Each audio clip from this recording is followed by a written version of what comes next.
আমি কখনো তোমার মতো হতে পারবো না, তুমিও আমার মতো নও। এটাই আমাদের সবচেয়ে সুন্দর বাস্তবতা।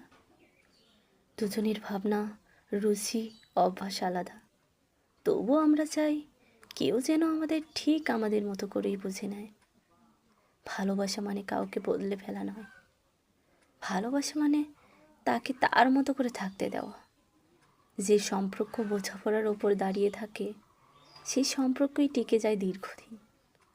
আমি চাই না তুমি আমার ছাঁচে গড়ে ওঠো, আমি চাই তুমি নিজের মতো থেকো।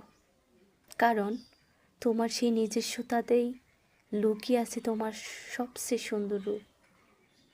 আমার ভালোবাসা মানে নিয়ন্ত্রণ নয়, মানে সহযাত্রা, যেখানে তুমি তোমার মতো হাসবে, আমি তোমার সেই হাসিটুকুর ভেতর নিজেকে খুঁজে নেব। কাউকে নিজের মতো ভালোবেসে যদি তার স্বাধীনতাকে অক্ষুণ্ণ রাখা যায়, তাহলেই ভালোবাসা পূর্ণ হয় আর সম্পর্ক হয়ে ওঠে প্রশান্তির এক আশ্রয়।